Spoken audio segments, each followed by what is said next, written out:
Ang babasahin natin sa umagang ito ay sa libro ng Hosea sa Old Testament. Ito yung una sa mga 12 minor prophets.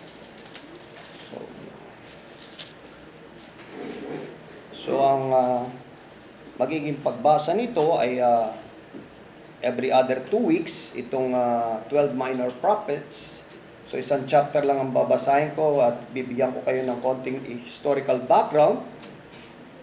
Pero yung mga susunod na chapters, bibigay ko na sa inyo yung responsibilidad na tapusin nyo yung minor prophets ng Book of Hosea. Okay? So sa Book of Hosea, dito natin makikita na si Hosea o yung pangalan na Hosea ay meron daw tong letter H, H-O-S-H-E-A sa original na pagkakasulat nito sa original language niya. Hosea, parang ganun ang pagkakabasa. At ito yung original, dagdag informasyon lang, ito raw yung original na pangalan ni Joshua.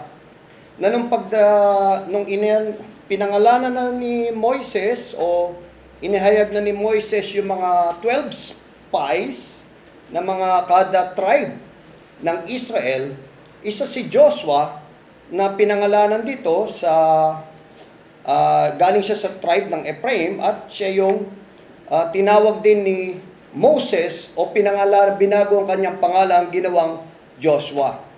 From Hosea, ginawa ni Moses na Joshua. Kung bakit yun ang ipinangalan sa kanya ni Moises, mas magandang ibigay ko sa inyo yung pag-aaral na yun. Okay? So balik tayo rito sa Book of Hosea.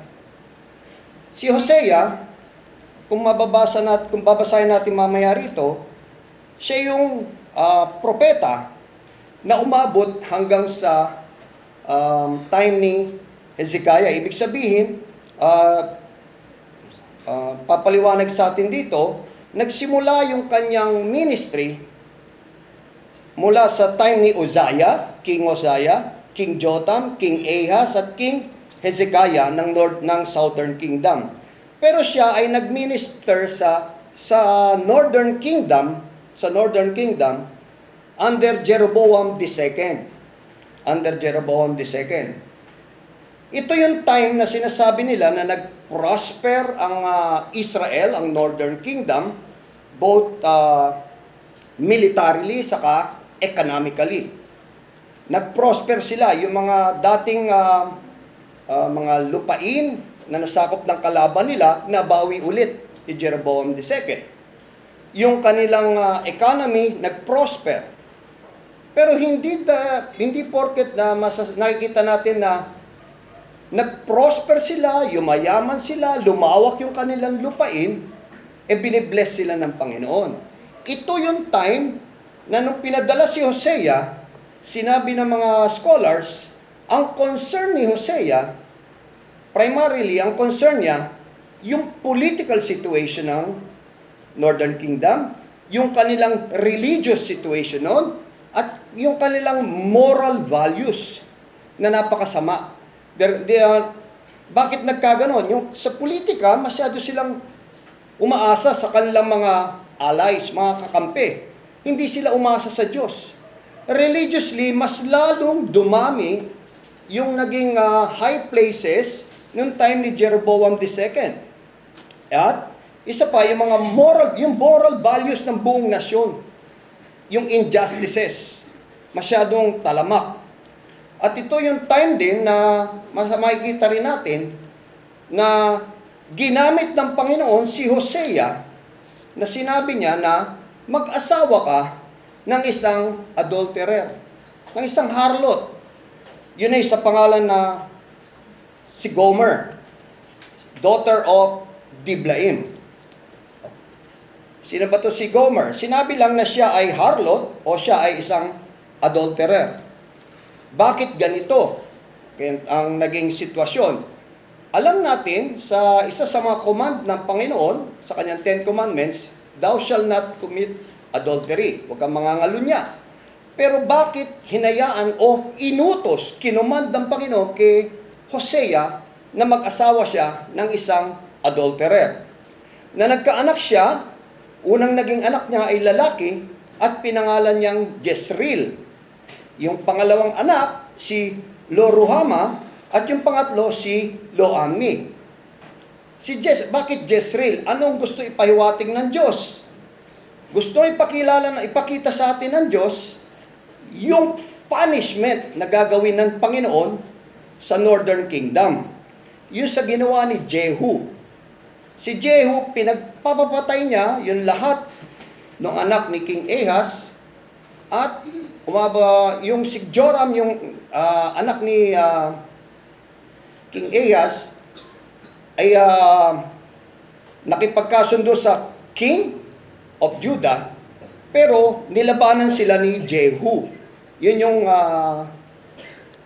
ika-4 na henerasyon. Kumbaga sa great-grandfather ni Jeroboam II. Yung bloodshed na ginawa niya doon sa Jezreel. Kung maalala nyo, pinagpapatay niya lahat ng 70 anak, bukod kay Joram, lahat ng 70 anak ni Ahaz, pinagpuputol ang ulo at nilagay doon sa dalawang pile na pinagtumpok-tumpok doon sa gate ng kaharian. At the same time, lahat ng mga nasa sambahayan ni Ahaz, pinagpapatay lahat. Si Jezebel na asawa, naalala niyo yung ginawa? Tinapon doon sa taas, di ba? Pinatulak niya doon sa mga eunuch. At doon, nakita rin natin, hindi na ilibing na maayos si Jezebel. At the same time, pinagkakainata ng mga aso yung kanyang katawan. Nakita na lang yung skull sa ilang bungo. The rest, hindi na nakita yung kanyang labi ng kanya. Dito sa Jezreel, dito maraming nakitang pagpatay o pagpapatay sa ginawa ni Jehu. Si Jehu, sumunod sa kanya si Ahaz, tapos yun ay ito na si Jeroboam the second. Jeroboam the second. So Jehu, Jehoas at Jeroboam the second, ika-4. So yung time ni Hosea, bakit pinakita sa atin dito na nag-preach siya o nangaral siya sa Northern Kingdom, pero yung pinakitang mga kings ay si Uzziah, si Jotham, si Ahaz, saka si Hezekiah na Southern Kingdom. Dito pinakikita ng Diyos na yung time ng Northern Kingdom ay malapit nang matapos. Malapit nang matapos, it's either makikita ni Hosea yung destruction ng Northern Kingdom sa pamamagitan ng Assyria, or bago mangyari na ma-destroy ang Northern Kingdom. Sabi ng mga scholars, inabot ng halos o more than 60 years si Hosea na nangaral. Imagine nyo, kung mga 20 anyos lang si Hosea, nangaral siya ng 60 years, hindi nagsawa si Hosea na mangaral na salita ng Diyos dito sa Northern Kingdom. Hanggang sa either nakita niya na destroy ang Northern Kingdom, or bago na destroy ang Northern Kingdom ay nangyari yon, o siya'y nangaral patuloy. Yung pagpunish ng Panginoon sa Northern Kingdom ay dito natin makikita kung paano ginawa ng Diyos sa book na ito sa Hosea. Ang magiging tanong lang, natutunan ba ni Hosea na mahalin si Gomer? In spite of na ang anak lang daw niya, sabi ng mga scholars, ay si Jezreel, si Lo-ruhama, ibig sabihin have no mercy, or unpitied, or no pity, yung symbolical name ni Lo-ruhama. Yung Lo-ammi, ibig sabihin, yun ang pinapangalan ng Panginoon sa kanya, ay no, not my people. Para hindi na kanyang mga tao. Yun ang symbolical meaning ng mga pangalan ng kanyang dalawang anak na babae na sinasabi ng scholars na hindi anak ni Hosea. Ang tanong nga, natutunan bang mahalin ni Hosea si Gomer for those many years na nangangaral siya? yun yung pag-aaralan nyo sa inyong mga bahay. Okay, so basahin natin ang chapter 1 ng book ng Hosea. Verse 1, the word of the Lord that came to Hosea the son of Beeri in the days of Uzziah, Jotham, Ahaz, Hezekiah, kings of Judah, in the days of Jeroboam the son of Joash, king of Israel.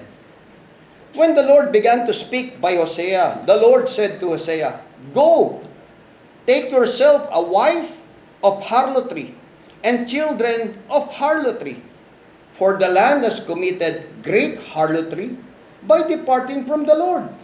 So when he went and took Gomer, the daughter of Diblaim, and she conceived and bore him a son. Then the Lord said to him, call his name Jezreel, for in a little while I will avenge the bloodshed of Jezreel on the house of Jehu, and bring an end to the kingdom of the house of Israel. It shall come to pass in that day that I will break the bow of Israel in the valley of Jezreel. And she conceived again, and bore a daughter. Then God said to him, call her name Loruhamah, for I will no longer have mercy on the house of Israel, but I will utterly take them away. Yet I will have mercy on the house of Judah. I will save them by the Lord their God. I will not save them by bow, nor by sword or battle, by horses or horsemen. Now when she had weaned Loruhamah, she conceived and bore a son. Then God said, call his name Loam, for you are not my people, and I will not be your God. Yet the number of the children of Israel shall be as the sand of the sea, which cannot be measured or numbered. And it shall come to pass, in the place where it was said to them, you are not my people, there it shall be said to them, you are sons of the living God. Then the children of Judah and the children of Israel shall be gathered together, and appoint for themselves one head, and they shall come up out of the land, for great will be the day of Jezreel. Naway pagpalain ng Panginoon ang pagkakabasa ng kanyang salita.